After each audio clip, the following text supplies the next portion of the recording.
मेरे अंदर ऐसी फीलिंग बहुत ज्यादा है। मैं एग्नोस्टिक हूँ, मैं ये मानता हूँ कि ये दुनिया गॉड ने बनाई है, ऐसा हो भी सकता है, नहीं भी हो सकता है। ये भी हो सकता है कि अपने आप बनी हो, एवोल्यूशन के प्रोसेस।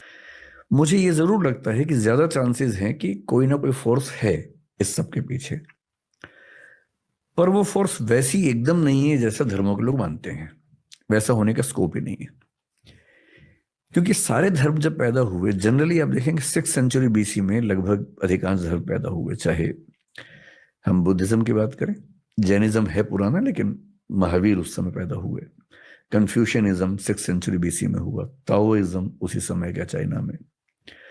क्रिश्चियनिटी लगभग उसके 600 साल बाद हुई। जूडाइज्म थोड़ा सा पहले से है, 6th सेंचुरी BC के आसपास कुछ कुछ दिख रहा है उसमें। Islam as an organise religion काफी देर में हुआ, हालांकि वो मानते हैं कि एडम के समय से उनका धर्म चलता है। धर्मों का विकास, ह्यूमन बीइंग का जो कॉग्निटिव डेवलपमेंट है, जब हम पहली बार सोचने लगे, हम तो मतलब कई अरब साल का प्रोसेस है एवोल्यूशन का, लगभग 1400 करोड़ साल के आसपास का प्रोसेस है, जिसमें पहली बार सोचने वाली स्पीशीज जो बनी हमारी, सोचने का प्रोसेस 70,000 साल पहले शुरू हुआ है। सिर्फ 70,000 साल से हम सोच रहे हैं। उसके पहले सोचने की क्षमता नहीं थी, ब्रेन ऐसा नहीं था। पिछले 2,500 साल से फिलॉसफी चल रही है, यानी सोचने के भी शुरुआती 67,500 साल में फिलॉसफी नहीं है। जब पेट भरने लगा, नियोलिथिक रिवॉल्यूशन हुआ, खेती होने लगी, सेटलमेंट्स होने लगी, तो कई लोगों को पहली बार भरपूर सोचने का मौका मिला। तब उन्होंने सोचा कि ये सब कैसे बना होगा। इमेजिन किया कि ईश्वर ने बनाया होगा, लंबे समय के बाद इमेजिन किया। इंटरेस्टिंग है कि भारतीय परंपरा में विष्णु के 10 अवतारों में पहला मत्स्य अवतार है, मछली का, पानी के अंदर। एवोल्यूशनिज्म कह रहे कि पानी से ही शुरुआत हुई। पश्चिम में 6th सेंचुरी BC में पहला फिलोसफर पैदा हुआ है, थेल्स नाम का, थेलीज बोलते हैं उसको कुछ लोग। वो क्या बोल रहा है कि दुनिया पानी से बनी है। ह्यूलिज्म बोलते हैं कि दुनिया पानी से बनी है। मैं जो कहना चाह रहा हूं कि ये सारी फिलोसफीज बहुत ज्यादा प्रभावित हैं इस संसार के अनुभवों से, जबकि सच ये है कि पूरे यूनिवर्स में, अगर मैं इस पूरी दीवार को यूनिवर्स मान लूं, तो जो हमारा पृथ्वी जो हमारी है ना, वो क्या मैं कहूं, एक मच्छर को भी 100 से डिवाइड कर देंगे उतना हिस्सा बनेगा। 1000 से डिवाइड कर। हाँ, इतनी छोटी पृथ्वी के कुछ 1000 साल के अनुभवों से हमने थियरीज बना ली हैं बड़ी बड़ी, कि भगवान, अल्लाह, गॉड। और आप देखेंगे बाइबल में, क्रिश्चियनिटी में ये माना गया कि ईश्वर ने पृथ्वी बनाई, एडम के लिए बनाई। और बाइबल ये मानती है कि पृथ्वी केंद्र में है, सूर्य चक्कर काट रहा है। अब साबित हो गया, कोपरनिकस ने साबित कर दिया कि नहीं, सूर्य केंद्र में है, पृथ्वी चक्कर काट रही है। तो जिन जमीनों पर सारे धर्म खड़े हुए हैं, वो जमीनें बहुत कमजोर हैं, भुरभुरी हैं, क्योंकि वो केवल ह्यूमन बींग्स के एक्सपीरियंस के बेस पे बनाया गया है। और इस ब्रह्मांड में हमारी दुनिया मतलब एक मच्छर का भी 100वां हिस्सा, 1000वां हिस्सा है। क्या पता कितनी कितनी गैलेक्सीज में कितनी दुनियाएं चल रही हूं, कुछ हमसे आगे, कुछ हमसे पीछे। कुछ हो सकता है कि अभी वो बंदरों के जमाने में चल रहे हो, कुछ हो सकता है कि हमसे 1000, 2000, 10 लाख साल आगे निकल गए हों। इन दुनियाओं में आपस में इंटरेक्शन भी अब तक नहीं हो रहा। हम उनको एलियन कहते हैं, वो हमको एलियन कहते होंगे। तो अभी तो विज्ञान ने दुनिया का डेसिमल में भी कुछ नहीं समझा है। अभी से हम ये इंटरप्रेट कर दें कि एक भगवान है जिसने ऐसा ऐसा किया, पॉसिबिलिटी है। एग्नोस्टिक होने का मतलब है कि I accept there stands a possibility of God existing. पर हमारे दुनिया के धर्मों में, दर्शनों में गॉड की जो व्याख्या है बहुत ही बेसिक लेवल की है। पृथ्वी को केंद्र में रख के व्याख्याएं की गई हैं, अपने देश को ध्यान में रख के, अपने समाज को ध्यान में रख के बनाई गई व्याख्याएं। मेरे ख्याल से अल्टीमेट रियलिटी जब भी हमारे सामने आएगी, मतलब हमारी जिंदगी में तो शायद नहीं आएगी, शायद 10-20 हजार साल तक भी ना आए, शायद 1 लाख साल के बाद सामने आए, वो वैसी नहीं होगी जैसी हम सोचते हैं, उससे काफी अलग होगी। लेकिन वही मिश्री शोध कर लंबे समय तक पाइए तो पित्त का समन करके तुम्हें मीठा स्वाद आए। राधा नाम सुधा रसम रस तुम। हम लोग जब बच्चापन से घर से चले थे तो आप जैसे ही थे, प्रश्नकर्ता ही तो थे, उत्तर थोड़ी था हमारे जीवन में। लेकिन आपको कहता कदम कदम पे, जैसे अनंत माताओं का दुलार ऐसे मेरे प्रभु, कदम कदम पे प्यार और दुलार। कैसे कैसे वो, मतलब चूंकि वो ऐसे है कि वाणी की सामर्थ्य नहीं कि बोल सके, हमारी क्या सरस्वती की सामर्थ्य नहीं, पर वो हैं। आपको कभी अनुभव करना हो तो थोड़ा आहार शुद्ध कीजिए और थोड़ा नाम जप कीजिए और किसी असहाय की सहायता कर दीजिए और फिर प्रभु से प्रार्थना कीजिए कि आप अनुभव कराइए कि आप कहाँ हैं और कैसे हैं। दोनों का उत्तर आपको मिल जाएगा।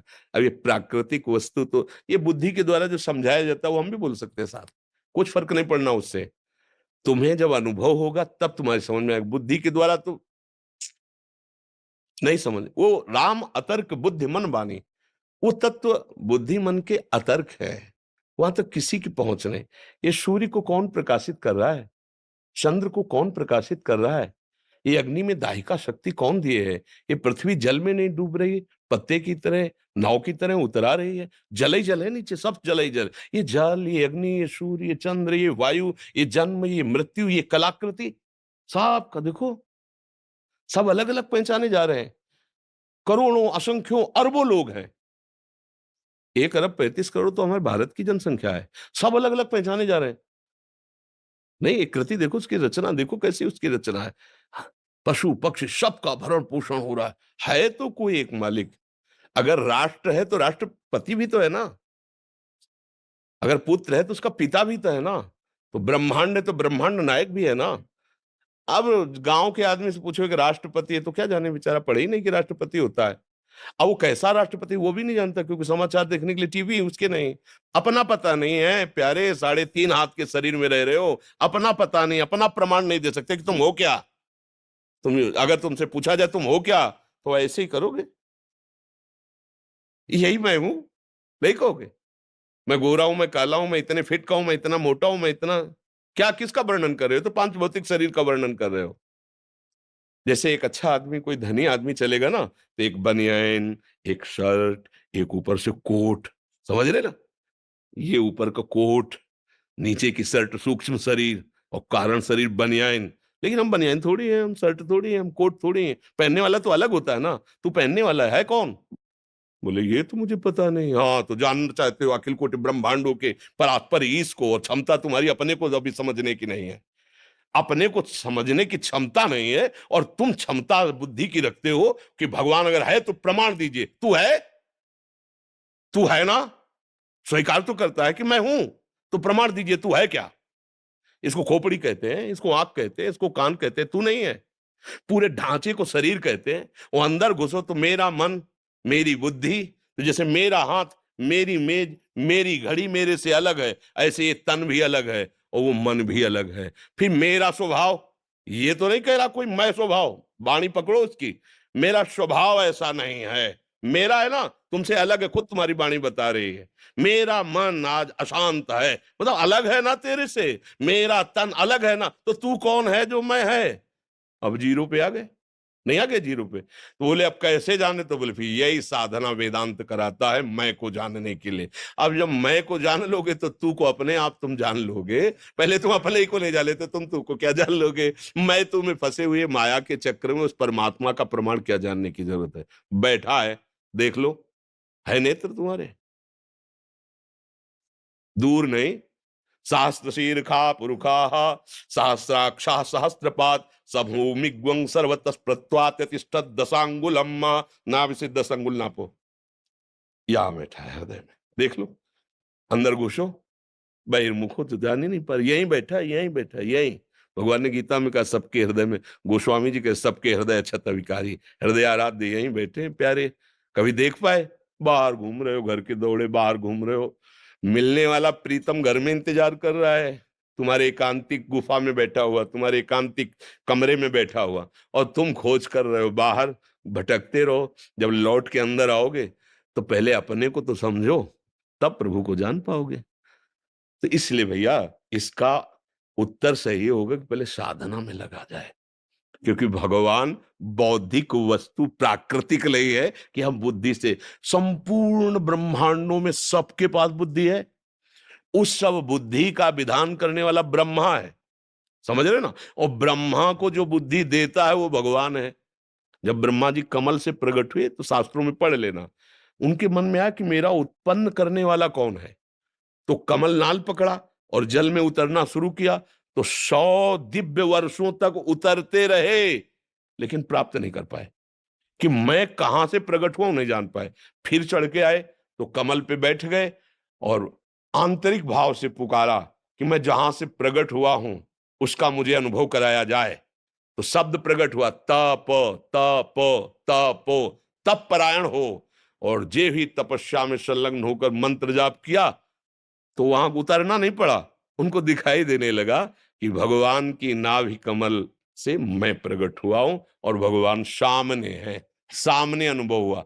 100 दिव्य वर्षों तक उतरते रहे और जब वो कृपा करी तो सामने दिखाई दिया कि भगवान उनकी नाभि से एक कमल और कमल में मैं।